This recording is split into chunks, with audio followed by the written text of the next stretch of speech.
आज हम पढ़ेंगे बच्चे half life period. Half life है ना, हाफ लाइफ पीरियड क्या होता है? हाफ लाइफ पीरियड आधी जिंदगी, आधी जिंदगी। तो आप क्या पढ़ रहे हैं, किसके बारे में पढ़ रहे हैं?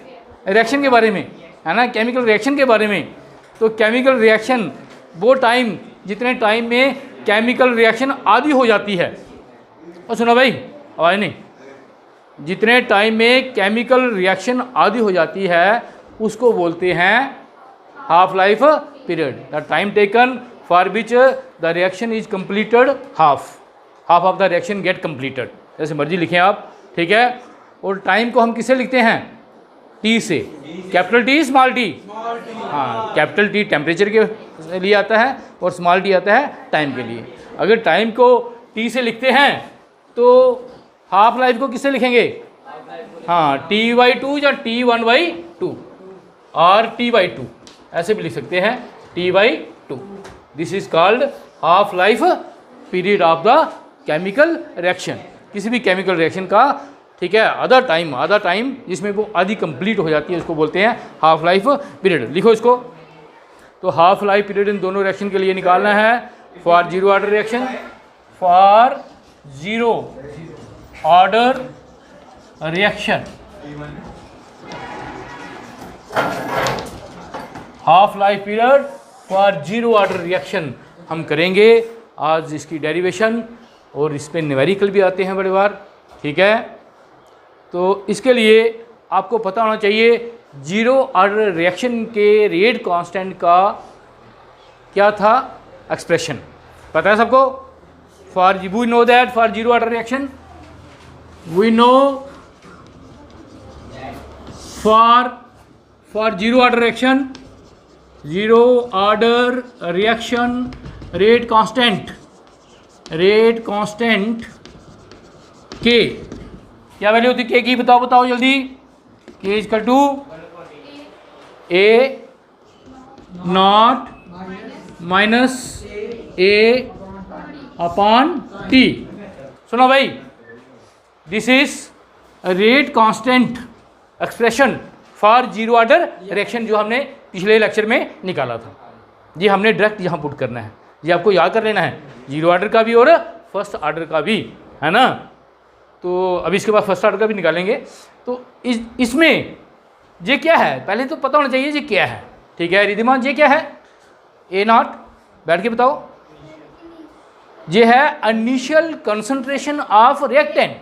जब रिएक्शन शुरू नहीं हुई थी, टाइम जीरो था, तब हमने रिएक्टेंट कितना लिया है, कितने मोल पर लीटर लिया है, जी आ गया।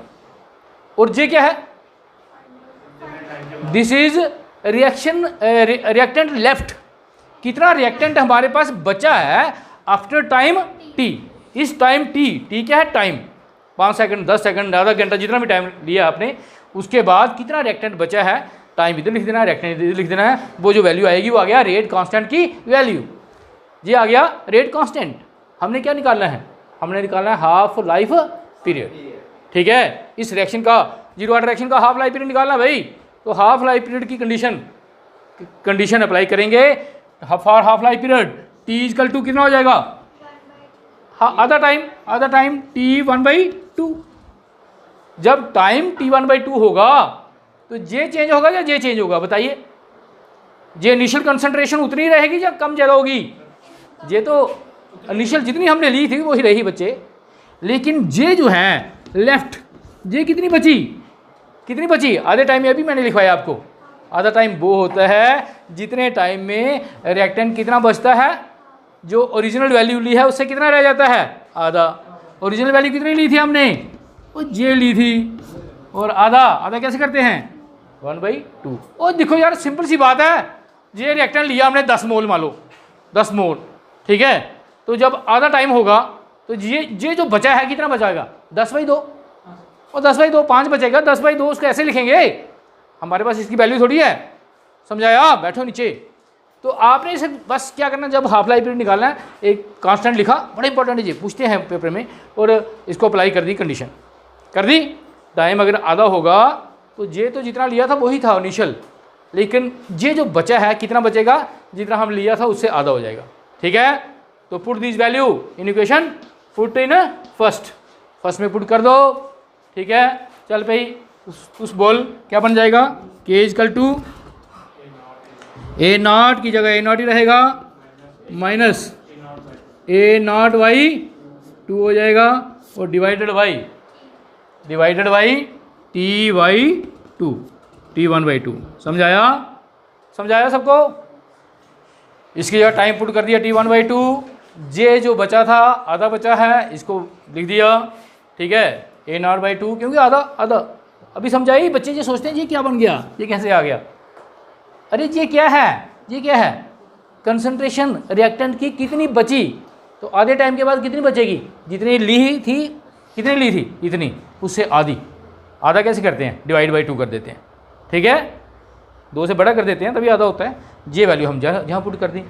अब टी को इधर ले आओ, T1/2 हमने निकालना है बच्चे, वेरी सिंपल। T1/2 हमने निकालना है, ये ले जाओ इधर, के को नीचे ले आओ, ठीक है। ये पहले इसको करो सॉल्व, ये कितना हो जाएगा, क्या हो जाएगा, ये 1 है, ये आधा है, 1 में से आधा निकाला, कितना रह गया, आधा रह गया। अगर नहीं करना आपने तो अभी जहाँ ऐसे कर लेते हैं, के इजकल टू, ऐसे सॉल्व कर लो, ऐसे कर लो सॉल्व, 2A0 माइनस A/2, ये बच गया A0/2 नीचे लिख लेते हैं, और T1/2 मल्टीप्लाई बाई T1/2। किसी को कोई डाउट बोलो, ठीक है। इसको सिंप्लीफाई करो, ऐसे कर लो, जैसे मान लो जो 1 है, ये आधा है, 1 में से आधा निकाला, आधा, और T1/2 पहले लगा हुआ है, ठीक है। जब सिंप्लीफाई कर लो 2A माइनस A0/2, तभी यही आएगा, ठीक है। पर भी पता चला तेरे को, ठीक है। मीन अगर ऐसा करना है सिंप्लीफाई, 2A माइनस A0/2, तभी यही आएगा, ठीक है, A/2 आएगा। और हमने निकालना क्या है बोलो बच्चे, T1/2 निकालना है, तो क्या हो जाएगा, A0/2 के। वेरी सिंपल जी, आपने याद कर लेना इसको, it is equation second third जो भी बनी। This is our half life period for, इसके लिए जीरो ऑर्डर रिएक्शन। अगर आपके पास कोई जीरो ऑर्डर रिएक्शन है, न्यूमेरिकल आ जाता है, जीरो ऑर्डर रिएक्शन के लिए हाफ लाइफ पीरियड निकालो, तो आपने जड़ से क्या करना है, आपको 2 चीज़ें चाहिए। इनिशियल रिएक्टेंट कितना लिया था, शुरू में रिएक्टेंट कितना लिया था, कितने मोल था, और के की वैल्यू क्या है। 2 चीज़ें चाहिए। कितना बचा रिएक्टेंट वो जरूरत ही नहीं। समझाई कर मेरी। मीन अगर आपने हाफ लाइफ पीरियड निकालना है जीरो ऑर्डर रिएक्शन के लिए, तो आपको क्या चाहिए, के की वैल्यू और A0 की वैल्यू। लिखो इसको एक line, half life period initial concentration के क्या है, डायरेक्टली जितनी कंसंट्रेशन आप ज़्यादा लेंगे, देखो जितना रिएक्टेंट ज़्यादा लेंगे भाई, उसको उतना ही ज़्यादा टाइम लगेगा आधी रिएक्शन होने में, लगेगा या नहीं। इसने 1 मोल लिया, इसने 10 मोल ले लिए, तो किसकी रिएक्शन को ज़्यादा टाइम लगेगा, 10 मोल वाली को। तो जहाँ से यही बता रहा है कि जितना हाफ लाइफ पीरियड हमने देखा कि जितना रिएक्टेंट आप ज़्यादा लोगे, कंसंट्रेशन ज़्यादा होगी, उतना हाफ लाइफ पीरियड क्या होगा, ज़्यादा होगा, डायरेक्टली प्रोपोर्शनल। और रेट कांस्टेंट जितना ज़्यादा होगा, उतना हाफ लाइफ क्या आएगा, कम आएगा। पता नहीं, ये होता है डायरेक्टली प्रोपोर्शनल, ये होता है इन्वर्सली, अगर जे ज़्यादा जे कम, सामने वाला होता है जे ज़्यादा, अगर जे भी ज़्यादा, डायरेक्टली प्रोपोर्शनल। क्लियर। अब हम चलेंगे second half life period for first order reaction. चलो फर्स्ट ऑर्डर रिएक्शन, बातें नहीं हुई, चलो कौन बताएगा, अभी खड़ा हो जाओ। कल कर जाइए, पढ़ेगा तू, खड़ा हो, कल पढ़ेगा कर जाइए। तो फॉर फर्स्ट ऑर्डर रिएक्शन कल ही पढ़ाई थी मैंने। के की वैल्यू बताओ, रेट कांस्टेंट, के इजकल टू, बोलो एक 2.303/T, आगे log ऑफ A0/A, यही है ना, देख लेना। शाबाश। ये है rate constant for first order reaction, जो हमने ड्राइव किया था, कैसे आया ये सबको पता है। बस इसका अब आपने इस रिएक्शन का क्या निकालना है, फर्स्ट ऑर्डर रिएक्शन अगर कोई है आपकी, तो उसका हाफ लाइफ पीरियड बताना है कितना होता है, याद कर लेना है ये चीज़ें। जे वाले कांस्टेंट और हाफ लाइफ पीरियड दोनों, ये आपके दिमाग में होने चाहिए फार्मूले, ठीक है। जैसे जे अभी आपने बता दिया। अब करो हाफ लाइफ पीरियड की कंडीशन अप्लाई करो। खड़े हो जाओ आप, अजय खड़े हो जाओ। हाफ लाइफ पीरियड की कंडीशन अप्लाई करो। टी इक्वल टू कितना कर देंगे? अगर वही पूछा, अगर टी इक्वल टू T1/2 होगा तो किसमें कौन सी चीज़ है इसमें जो चेंज आएगी? किसकी ये चेंज होगी? ये क्यों नहीं होगी? इनिशियल है भाई, जितनी ली थी ये तो चेंज नहीं होनी। जे क्या हो जाएगी? जे चेंज होगी। कितनी हो जाएगी बोलो? ए जो है लेफ्ट कंसंट्रेशन ऑफ रिएक्टेंट कितनी रह जाएगी बोलो? कितनी रह जाएगी? जितनी ली थी शुरू में उससे आधी रह जाएगी, आधे टाइम में आधी रह जाएगी बस, ठीक है। ठीक है बोलो, बस वहाँ भी यही कंडीशन बनाएगी, जहाँ भी यही करनी है यार, ठीक है। पुट इन फर्स्ट में पुट कर दो। चलो कौन लिखवाएगा? चल भी आगे, प्रवीण कौन? हाँ शाबाश प्रवीण बोलो क्या बन जाएगा? क्या बन जाएगा पुत्र? 2.303 डिवाइडेड बाई T1/2। टी की जगह कर दिया, अगर टाइम आधा कर देंगे तो log ऑफ A0 तो वैसा ही रहेगा, सिर्फ इसमें चेंज आ जाएगी A0/2, ठीक है। अब आगे बता क्या होगा? K = 2.303 वैसा ही रहेगा, T1/2 यहीं रहने दो, सिर्फ जे देखो जहाँ क्या आएगा, ला कितना 2 आएगा। कैसे? हाँ A0 और A0 कैंसिल हो गया, 1/1/2 ये हो जाता है 2/1, समझ आया? और 1/1 दिस ये ऊपर चला जाता है, 2/1 हो जाता है, तो log ऑफ 2 आ गया। और log ऑफ 2 की वैल्यू हम देखेंगे टेबल से, जहाँ आपने लर्न कर लेनी है कि बैठ जाओ भाई। K = इसको छोड़ो, पहले आप क्या करो, हमने निकालना क्या है भाई? निकालना क्या है? और निकालना क्या है बच्चे? Half life period. Half life को इधर ले जाओ, पहले ले जाए, और हाफ लाइफ को इधर ले जाओ। T1/2 इधर क्या आ जाएगा? K आ जाएगा। 2.303/K log ऑफ 2 की वैल्यू क्या है? 0.3010। वेरी गुड, बड़े लाइक हो गए बच्चे।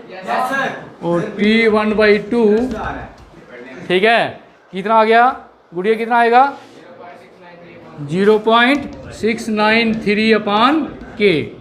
ये आ गया हाफ लाइफ पीरियड किसका?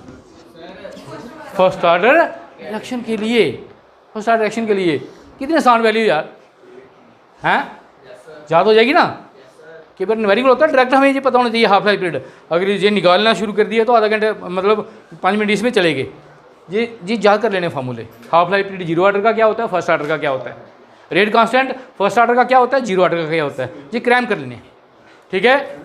बच्चे कहते हैं क्रैमिंग नहीं करनी है, सीखना है। हाँ चीज़ें सीखनी है, लेकिन कुछ चीज़ें तो क्या करनी पड़ती हैं, याद करनी पड़ती है ना। हाँ याद करनी पड़ती है, हर चीज़ निकालनी थोड़ी है, ठीक है।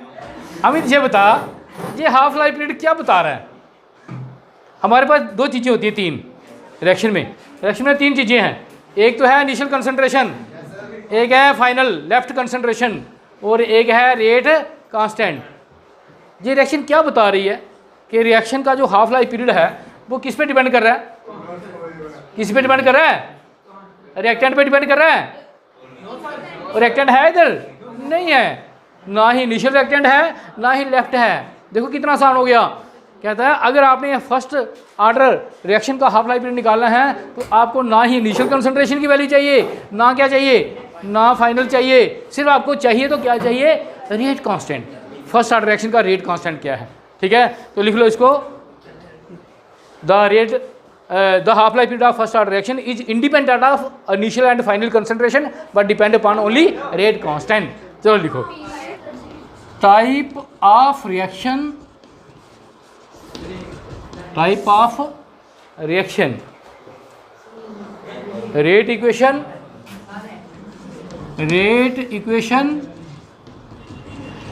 और हाफ लाइफ पीरियड। हाँ ऐसे बनाना है। ये आपको दे रहा हूँ लर्न करने के लिए कि आपको लर्न हो जाए, भूले नहीं दोबारा। सबसे छोटी है हमारे पास कौन सी रिएक्शन जी? Zero order reaction. और आपको पता है इसके लिए रेट होता है ए की पावर के इंटू ए की पावर 0 पावर। और इसके लिए हाफ लाइफ पीरियड आपने निकाला, क्या था बच्चे? क्या था? ए नॉट अपॉन के, ये था ए नॉट अपॉन 2k था, और 2k था, अभी भूल गए। ठीक है, ये याद रख लेना आपने।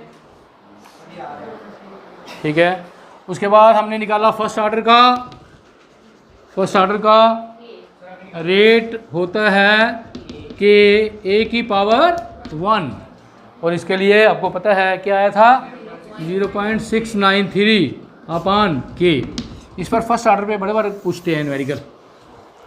और उसके बाद सेकंड ऑर्डर, हालांकि सेकंड ऑर्डर पहले हमारे सिलेबस में होता था लेकिन अब नहीं है, लेकिन किसी का भी हमें ये पता होना चाहिए, इतना था तो पता होना चाहिए। ये एक फार्मूला दे देता हूँ आपको, उससे आप किसी का भी निकाल सकते हैं। 1 अपान लिखो, 1 अपान के ए नॉट की वैल्यू 1 ये होता है। सुनो, 1 अपान रेट कांस्टेंट इनिशियल कंसंट्रेशन की पावर 1, इनिशियल कंसंट्रेशन की पावर 1।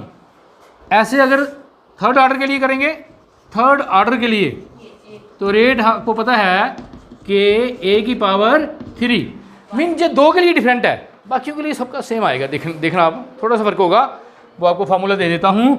1 अपान के ए नॉट की पावर 2। ये देखो, ये सेकंड ऑर्डर रिएक्शन थी जहाँ ए नॉट की पावर क्या है? 1। ये क्या है? थर्ड ऑर्डर रिएक्शन है, ए नॉट की पावर क्या है? 2 है। ठीक है, ऐसे फोर्थ ऑर्डर होगी, ए नॉट की पावर क्या हो जाएगा? 3। समझिए ना, बाकी सबके लिए सेम है, सिर्फ आपने याद रखना है जो एन की वैल्यू है, जो ऑर्डर रिएक्शन है उससे एक कम कर देनी पावर। तो इसको हम लिख सकते हैं nth ऑर्डर। nth ऑर्डर हो तो रेट होता है कि ए नॉट की पावर n, और हाफ लाइफ पीरियड हो जाता है, बोलो ए नॉट की पावर क्या होगी? n minus 1। ये आपने याद रखना है। कोई पूछ ले कई बार जो है ना एग्जामिनर पेपर डालने वाला, पता नहीं क्या पूछ ले, हो सकता है वो पूछ ले बताओ 10th ऑर्डर रिएक्शन के लिए हाफ लाइफ पीरियड क्या होगा? 1 नंबर का पूछ ले ऐसे ही, वो बच्चों को जज करना होता है उन्होंने। ठीक है, वो खासतौर पे नीट के या जेई के पेपर में ऐसे ही सवाल पूछ लेते हैं। वो 100th ऑर्डर रिएक्शन आएगा, बताओ उसके लिए हाफ लाइफ पीरियड की रिएक्शन क्या होगी?